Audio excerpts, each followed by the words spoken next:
coming up on Lawmakers. Governor Perdue wants to change the way green space is allocated and take the conservation program statewide. The debate over tort reform continues. A Texas legislator makes a special appearance to talk about the success of malpractice reforms in the Lone Star State. And taking another look at quality basic education. Are Georgia's public schools adequately funded? Those stories and more are next. Live from Atlanta, this is Lawmakers for Tuesday, January 25th. Here are your hosts, Nwandi Lawson and Gerald Bryant. Good evening, everyone. Also on tonight's broadcast, we talk with the House and Senate majority and minority whips. And talk of reapportionment in the Senate. But our top story tonight, Governor Perdue's conservation initiative. And today, Governor Sonny Perdue announced an initiative that protects Georgia's natural resources by encouraging conservation across the state. Lawmakers' Chris Knight joins us live from the Capitol with more on the Georgia Land Conservation Act. Chris. Well, Nwandi, with $100 million in state, federal, and private funds committed to the initiative, Governor Perdue says this legislation is more far-reaching than any previous conservation efforts in the state. Georgia's green space is top priority of this initiative. The Governor's Land and Conservation Act aims to ensure Georgia's natural wonders are preserved for the future. This act will stand as a commitment to our children and our grandchildren to preserve a statewide network of land and of water resources, prime agricultural and forestry lands, and natural, historic, and recreational areas for them to enjoy for their lifetime and their children's lifetime.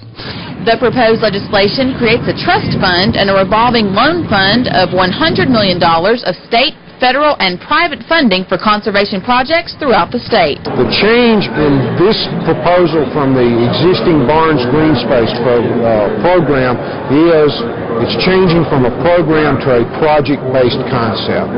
Each individual project is going to be weighed on its own merits, but Barnes was target shooting for metro counties and counties on the big rivers. This is a statewide program. Well, I think it's a great initiative on the governor's part. It makes a lot of funds available to a lot of the local communities that otherwise wouldn't be able to participate. The initiative would also establish the Georgia Land Conservation Council. This council would review project proposals and make recommendations on distribution of funds. Reporting live, I'm Chris Knight for Lawmakers. Now, Chris, $100 million in funds, of course, is a lot of money. So who would manage this money? In Nwandi, the Georgia Environmental Facility Authority would manage the account. All right, thank you. Meanwhile, a reapportionment bill has been introduced in the Georgia Senate, but Majority Whip Mitch Seabaugh says that doesn't mean Republicans are seeking to redraw any legislative or congressional district lines. All that bill does, Gerald, is if you remember 3 years ago when we went through the first round of redistricting, that we stood up for some principles of things that need to be considered when drawing maps, and that's all this bill does. It basically is saying that we're going to draw districts based upon the principle that they make sense, that they're very small, and communities of interest are protected, and all that. It's the same bill that we tried to pass 2 years ago. It in no way is trying to pass any specific congressional or state senator, state house redistricting map. It's just about the principles of redistricting. Occasionally in the past there have been bills introduced that were vehicles for reapportionment and that they needed to be in place and then facts and figures could be plugged in later. But you're saying that is not the intent of this bill. It's to go back and clean up some things the Senate wanted to accomplish a couple of years ago. This is no way as a vehicle. All this is about is setting aside some principles so we can do away in future times when we do redistricting, because you know we're required to do it every 10 years, that in the future we'll take these things into consideration so that we won't have these wild-looking districts like we had last time. Meanwhile, Senate Minority Whip David Edelman thinks voters have more on their minds than redistricting and doesn't think Republicans will try to redraw lines this session. I would be surprised if they do so, especially with regard to the legislative districts. After all, the districts were drawn by a special master and a federal court, and when they were released, the governor of this state, the leader of the Republican Party, pronounced them to be fair and square. We've now had elections, and I think the people of Georgia want us to get to the issues, the kitchen table issues that are affecting their quality of lives. And we'll have more of our interviews with Senators Edelman and Seabaugh later in our broadcast. Tort reform was the topic for the second day in a row at today's Senate Judiciary Committee meeting, and just like yesterday's meeting, no vote was taken. But today, a guest who supports tort reform was flown in to give his side of the story. David Zelski joins us live from the Senate with the details. David. That's right, and Wendy. State Representative Joe Nixon from the Texas State Legislature testified today. Texas passed similar legislation in 2003. Representative Nixon, who chairs their House Judiciary Committee, believes this bill has been effective thus far. This isn't, a fight necessarily between doctors and lawyers, between insurance companies and plaintiffs' lawyers. This is a societal balancing test. And it's a hard choice that y'all have to make. But we made it in Texas. Every physician, I will tell you, in one year, every single physician in the state of Texas has seen their rates go down, or at least if they were had some bad claims experience, at least stay flat. They hadn't gone up. Oklahoma, in contrast, doubled their rates. Florida's went up by 50%. And that's just doctors. We have saved hospitals. Christus Hospital System has saved $25 million in the first year in just litigation expense. But there are many who argue caps and immunities are not the answer, and that the picture in Texas is not as rosy as Chairman Nixon states. We simply do not see a reduction in premiums or even a slowdown in the increase in premiums anywhere in the country where caps have been passed. We can look at 26 different states who have cap damages, and in none of those states has it brought any meaningful relief to doctors for the runaway malpractice premiums that they are suffering today.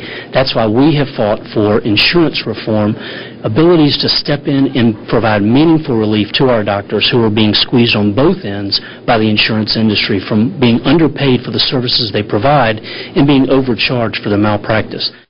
Now, once again, no vote was taken today. The next meeting is expected Thursday afternoon, where Senate Bill 3 may come to a vote.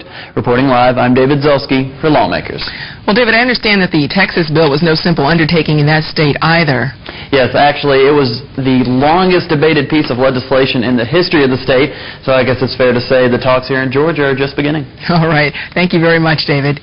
Well, we are going to look into tort reform on tomorrow's broadcast as well, with testimony from patients on both sides of the issue. And back in the General Assembly, today House Appropriations Subcommittees heard testimony from agency heads as that body works on its version of the state budget. Earlier I talked to House Majority Whip Barry Fleming about budget priorities. He said teacher pay raises were at the top. We do pay very well in comparison to our other southeastern states, almost near the top, if not the top in most categories. But we certainly want to fund a pay raise for our teachers this year. They deserve it. They do a great job for Georgia, and I think we're going to accomplish that this year. So with the 2% pay raise, and then I think that the governor is also looking at some other ways to perhaps commend teachers for the work that they're doing. I know that out there on the table is also that master teacher certification. Yes. How do you think that's going to impact the state's teachers if it does go through the General Assembly? I think, I think any time you recognize excellence, and I think that's what the program does, is encourages and recognizes excellence, you're going to do a good thing for not only the teachers, but of course the students that they all have in their classrooms. There's some other things with education that are also important. I think you're going to see more this year. It's not necessarily budget items, but are somewhat related, and that is flexibility in the classrooms.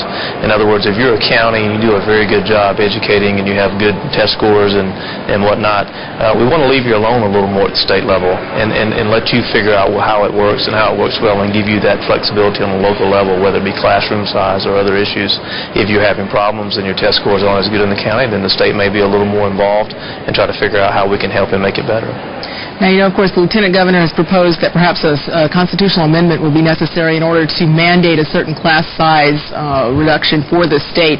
I'm wondering if you are looking at the current proposal as being permanent. Should we allow the local systems to maintain this sort of autonomy for the long run? This is one problem with a statewide constitutional amendment on this. Why not let, for example, Columbia County, where I'm from, decide what size classrooms we need for certain subjects in certain areas? If we write a hard and fast rule in the Constitution, then that can't be changed by the legislature if the circumstances change. With all the modernization, all the advances we have with distant learning, for example, there are a lot of opportunities that pop up and a lot of reasons to say why class sizes that are good today might not be what we need tomorrow. And if you write that hard and fast rule in the Constitution, you can't go back and change it. So you probably don't need to do something like a constitutional amendment in that area. It takes away flexibility on the local level. If we can switch gears for a moment for just talking a little bit about health care. I know obviously that's another large portion of the state budget. In terms of some of the changes that may have to happen in order for us to fund Medicaid and some of the other health programs that we need to have in the state, what do you see as being some of the answers to those dilemmas? Well, the problem is difficult and the solutions aren't simple, and they're not going to come in one term of the legislature, and the answers are multifaceted. Right now, we have a health care system that is somewhat out of step with what you or I or anybody else who has a job and has health care through that system uses, and we want to bring that in line. Basically, Medicaid is out of date, and we need to update it. There is an option of managed care that I think we will look at. The governor is looking into that now. What is happening is that the Medicaid expenses are growing so fast that they're outstripping our budget growth, and that's not something that, as the governor has said, is sustainable into the future. So, there are options there. I was in a meeting today with some constituents as to how we spend money to allow people to stay in their home rather than having to move into nursing homes.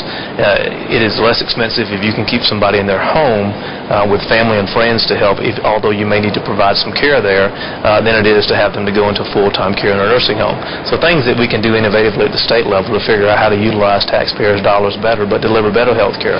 That's our goal. Well, it sounds like listening to some of the constituents, you may be able to come up with some of those solutions. I think so. Well, we definitely appreciate your time. Thank you very much, Representative Barry Fleming. Happy to be here. Whip. Thank you. Thank you.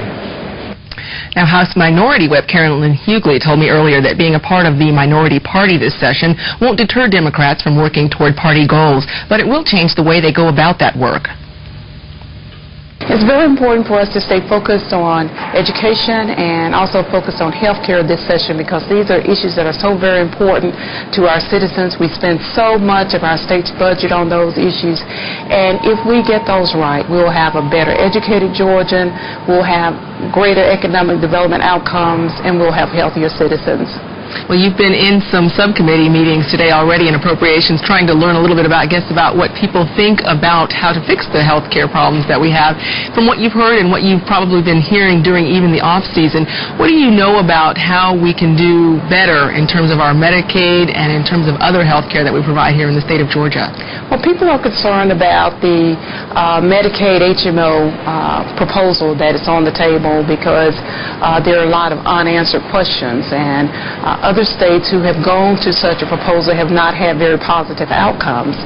So people are concerned about that. They're concerned about reductions in certain programs.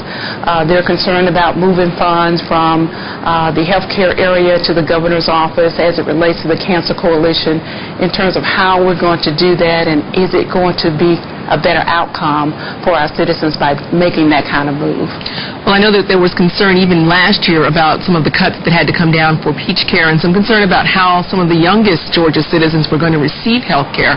In terms of some of the budget increases, the revenue increases this year, do you see that there's any hope for restoration to some of those funds? Well, there's going to be some changes. The agencies are proposing that they're going to make some savings at the same time that they're doing some of the cuts.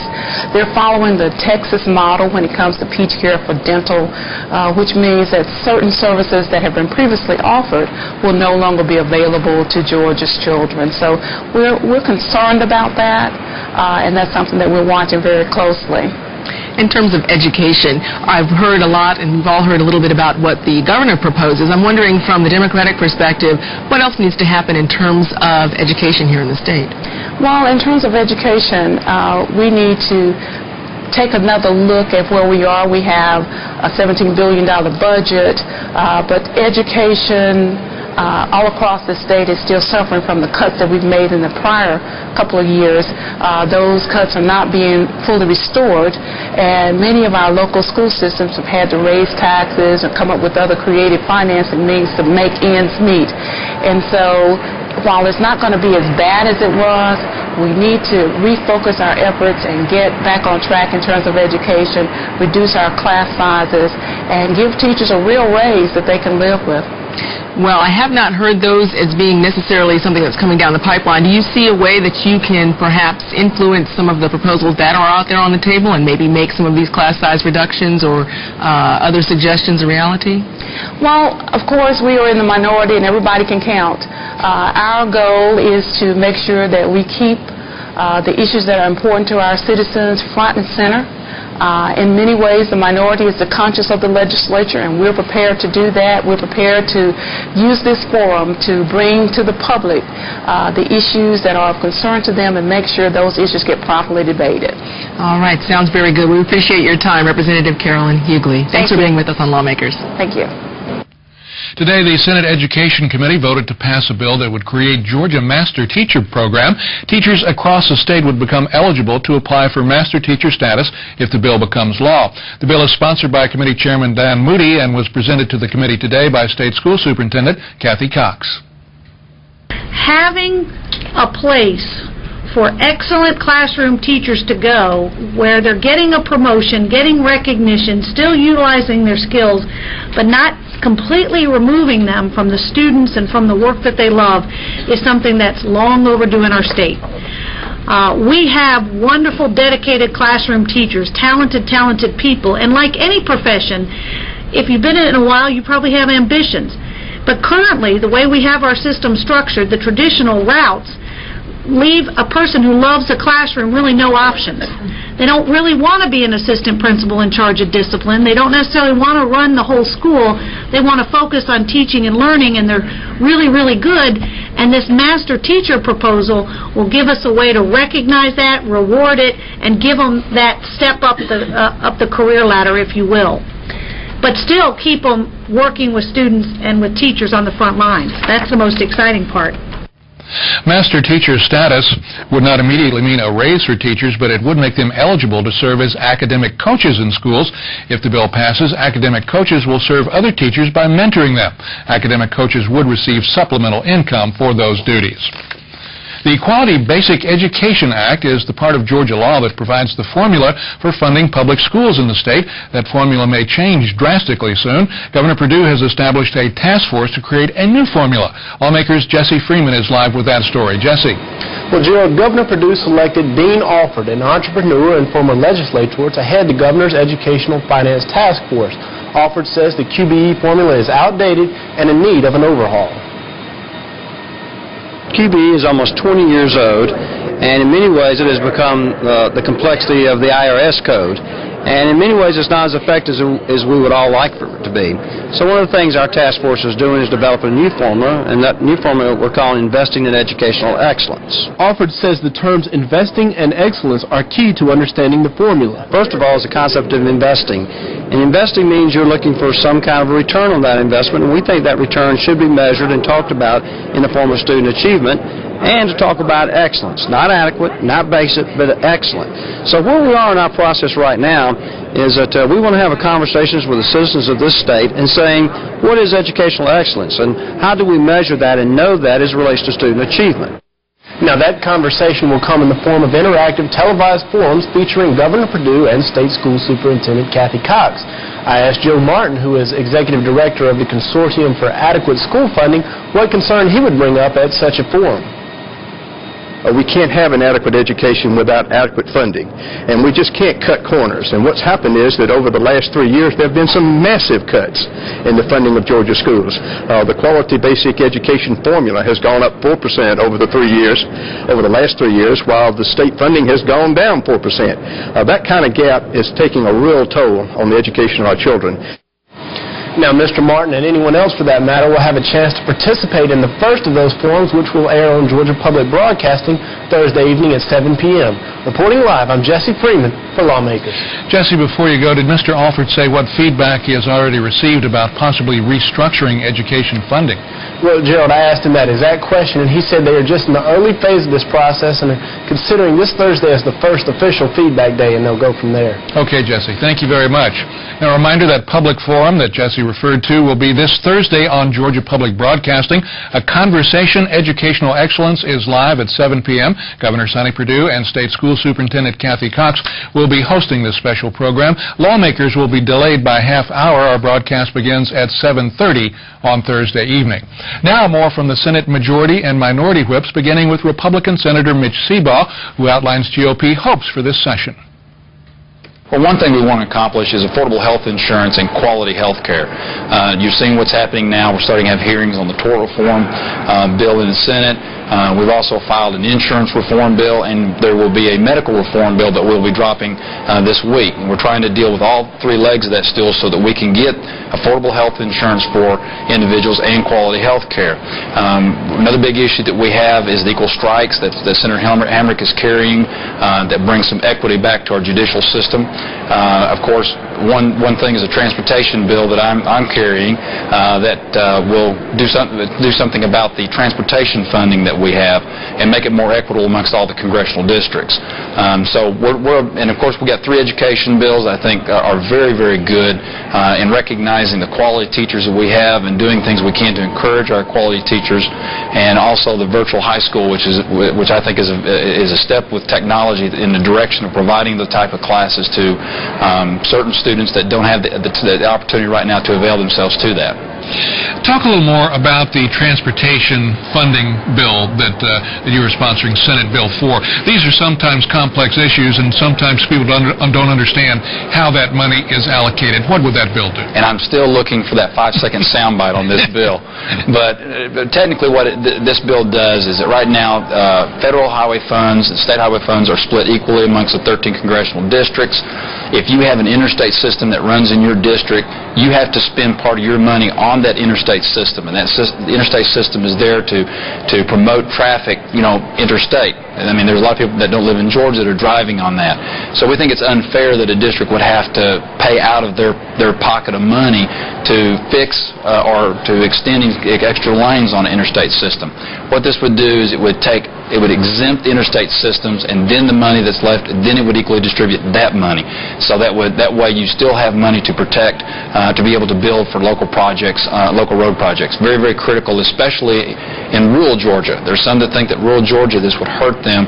But when you look at the long interstate systems that they have to run through that, I think you'll find a lot of the rural Georgians, when they understand the bill, will support it. Let's move on to the area of ethics. The governor again this year is sponsoring an ethics package that did not get through the House last year at the last minute. What are the prospects for having ethics legislation in place by the end of this session? I think they're very good. I think the governor has a very good ethics package, especially when you talk about the turnover from members of legislators serving as lobbyists, the disclosure issues with members that are not even with the General Assembly.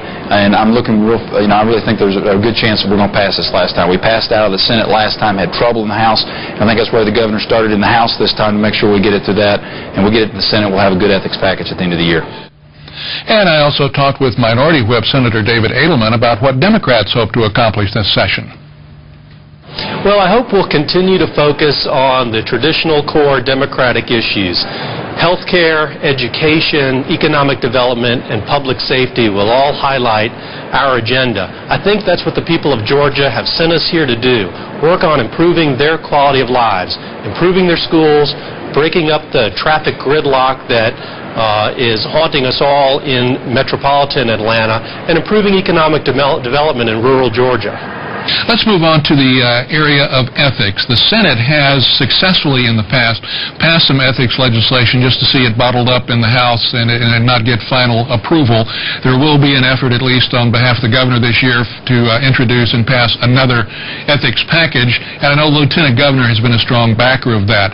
But the Lieutenant Governor told us that he might see that as kind of a battleground for discussing changes in Senate rules. Would you comment on that, for us, please. Well, I'm not sure exactly what the Lieutenant Governor was referring to, but there are some strong concerns that the Senate rules were changed in a way so as to limit floor debate and limit the opportunity of individual senators, whether they be Democrats or Republicans, to improve bills once they're brought to the floor. I think we would all agree that the ethics bill that passed out of the state Senate last year was improved as a result of amendments that were brought as part of the floor debate. And I'm hopeful that the ethics bill will again quickly come to the floor of the Senate and that we'll be given a fair and free opportunity to have a full debate and to improve the bill in a bipartisan way. Finally, the Lieutenant Governor is also behind a measure that would call for a constitutional amendment that would mandate student-teacher ratios in K through grade 3. Any opportunity or any chance that that is actually going to pass? I sure do hope so, Gerald. I think in many ways this is the single biggest issue facing our state, education. And the studies are clear. Where the classroom sizes are smaller, student improvement and achievement improves. And I have some really very strong concerns about the governor for the third year in a row introducing legislation that would defer and put off the mandatory classroom size reductions. I'm hopeful that we can come together as Democrats and Republicans and do what's right for Georgia's school children and for the teachers in our public school system. Let's quickly get in one other issue, and that is yesterday and today there were public hearings on tort reform. Your take on what's going to happen with tort reform this year? Well, it's very hard to predict what's going to happen. I will tell you this, that we need to strike the right balance so that we preserve people's access to the courts, and we are also able to eliminate some of the frivolous lawsuits, the truly non-meritorious lawsuits that are clogging up our courts and that are truly straining our system. And I think tort reform and many other issues present opportunities for a common ground if we can all put the partisan politics aside and work on the quality of life issues and improve our state. Earlier in our broadcast, House Majority Whip Barry Fleming outlined the Republican legislative priorities, but he began the day on a much lighter note, sharing a note that he had sent his pastor when he invited Reverend Philip Vestal to be the House preacher of the day. I brought the email with me this morning. It says, "Dear preacher dude, can you come on Tuesday the 25th? And he emailed me back, "Dear whip dude, yes." So let me introduce to you this morning my dear friend and my pastor, the Reverend Philip Vestal. Thank you, Whip Dude. Mr. Speaker and members of the House, it's a privilege to be with you today. I'm honored to stand before you and to encourage you today with some words that I hope will inspire you. You might expect me to begin by talking, but rather I'm going to ask you to talk. I want you to do me a favor. I want you to do yourselves a favor. Would you turn to the person next to you and say these words? And it might be difficult, but try. We're on the same team.